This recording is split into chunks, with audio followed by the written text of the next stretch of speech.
పడుతుందండి. ఇడ్లీలో 2 చెంచాల ఉప్పు తగ్గించు లక్ష్మి. ఎలాగో మనం పేదోళ్ళమే కదా, కనీసం ఉప్పు ఖర్చైనా తగ్గుతుందనుకో.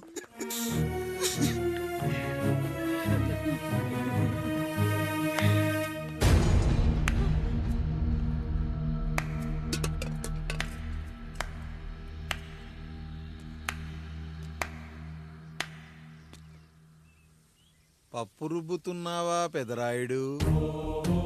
ఎవడికైనా చేసిన పాపం పండుతుంది అంటారు.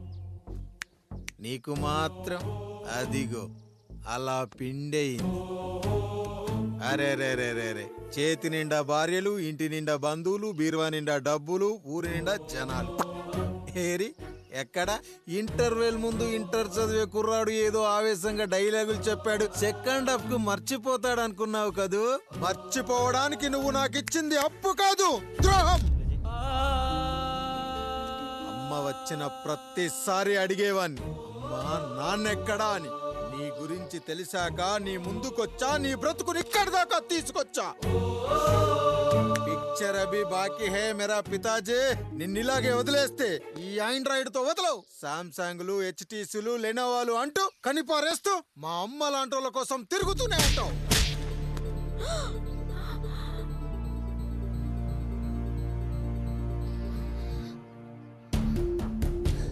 అమ్మా అమ్మా ఛీ, నన్నలా పిలవకురా. ఎవరిని పట్టుకొని ఎన్ని మాటలు అంటున్నావురా? రాయికి వరమిచ్చిన రాముడు దేవుడైతే, ద్రౌపదికి చీరిచ్చిన కృష్ణుడు దేవుడైతే, నాకు బిడ్డనిచ్చిన ఆయన కూడా దేవుడేరా. ఏంటి ఇలానే వదిలేస్తే బిడ్డల్ని కంటూ వెళ్తాడా? అసలు ఆయన కంటూ సొంతంగా ఒక్క బిడ్డ కూడా లేడు.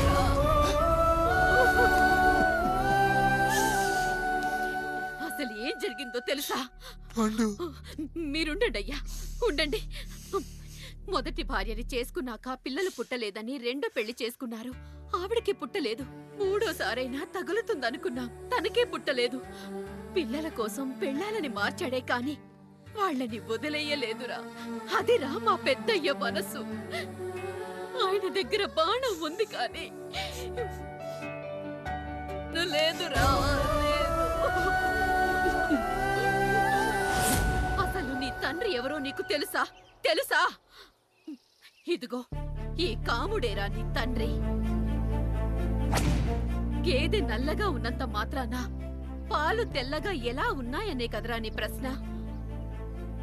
దానికి సమాధానం చెప్పాలంటే, ఒక వర్షం కురిసిన రాత్రి నేను 9వ నెల బాలింతగా ఉన్నప్పుడు.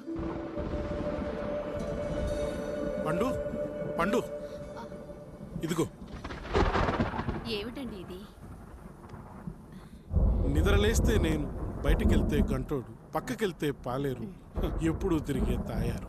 రోజు మమ్మల్ని చూసి చూసి బిడ్డ కూడా జిడ్డు మొహం వేసుకుని పుడతాడేమో అని భయంగా ఉంది. కడుపులో ఉన్నప్పుడు మనం ఎవరి మొహాలైతే చూస్తామో అచ్చం వారి పోలికలతోనే పుడతారంటారు.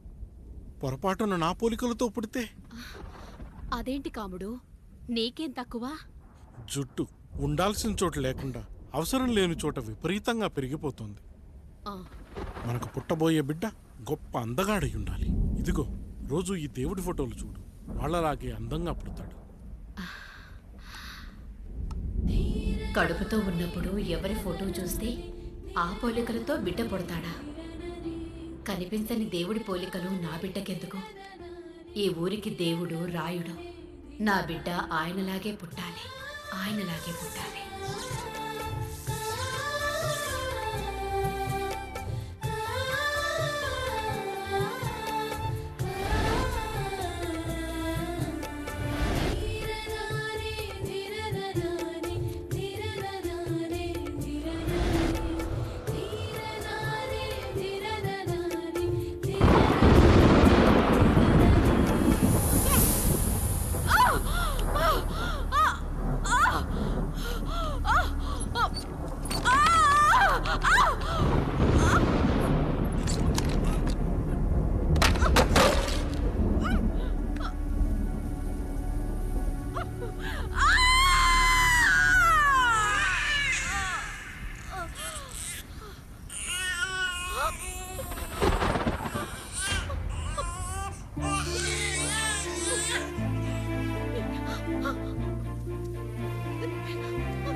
ఏంటి పండు ఇలా వచ్చావు?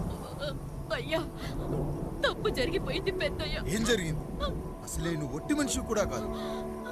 ఒక్కసారి ఇటు చూడండి అయ్యా.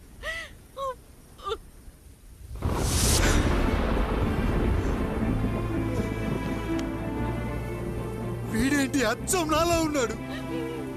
అసలేంటి, ఎందుకు ఇలా జరిగింది? నువ్వు ఎప్పుడైనా చీకట్లో పంపు సైడ్ దగ్గరికి వచ్చావా? మరి అమలాపురంలో శివాలయం దగ్గర రత్నాలు నీకేమైనా అమ్మవుతుందా? లేదు. పిఠాపురంలో పద్మ, రామాపురంలో లక్ష్మి, కాకినాడలో సుజాత. అయ్యో దేవుడా, అయ్యా, అసలు ఇదంతా ఎలా జరిగింది పండు? అయ్యా, ఇదంతా కాముడి వల్లే అయ్యా, కాముడి వల్లే. కాముడా? కాముడు కుటుంబానికి నాకు ఏం గుర్తు రావట్లేదే. ఎన్నని గుర్తు పెట్టుకోగలను నేను మాత్రం. అయ్యా, అది కాదయ్యా.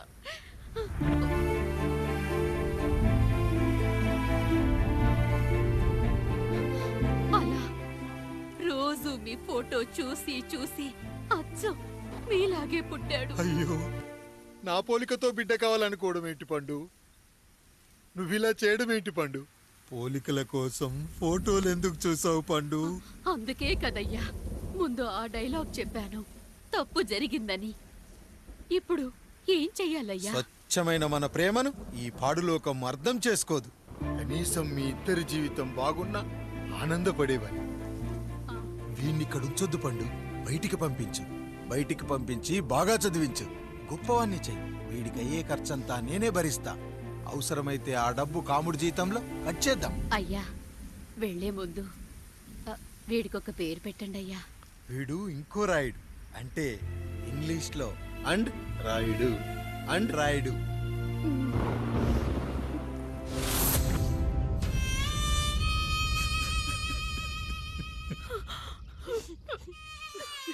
ఇది రా నీ కథ, నా గతం. నిన్ను చదివించడం కోసం ఆయన మీ నాన్న జీతంలోంచి నెలకి 3,000, 4,000 కోసేసిచ్చేవారు. అప్పుడు ఆయన పడిన బాధ పగవాడు కూడా పడకూడదు. చూసావారా, దేవుడు లాంటి పెద్దయ్యని అనవసరంగా అనుమానించు ఎంత పెద్ద తప్పు చేశావో అర్థమైందా? ఒకడు నిమ్మకాయ పెట్టి పసుపు వేసి ఉప్పు కలిపి పులిహోర చేయొచ్చు, కానీ ఆ పులిహోర ఎప్పటికీ దేవుడి ప్రసాదం. నువ్వు ఆ దేవుడి ప్రసాదం, ఇక ఆయనే మీ నాన్న. చూసావా అమ్మా, ఈ రోజు నుంచి నాకు 3 అమ్మలు, 2 నాన్నలు. నీకు మాత్రం ఒక్కడే భర్త, నాన్నకు మాత్రం ఒక్కటే భార్య. మా నాయనే. అయ్యా, బిడ్డను ఒక్కసారి ఎత్తుకొని తిప్పండి అయ్యా. బాబు, నాన్నా, నాన్నా. బాబు,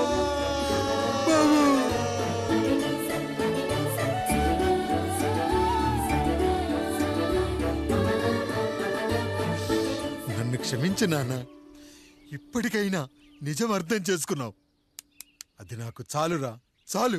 చాలదు నాన్న, నిన్ను ఏలెత్తి చూపిన జనంతో చెయ్యెత్తి దండం పెట్టించాలి. అన్నయ్య కంటే ఆస్తి ముఖ్యమనుకున్న మన కుటుంబానికి గుణపాఠం నేర్పించాలి. ఇక నాకు వదిలేయ్ నాన్న, నేను చూసుకుంటా.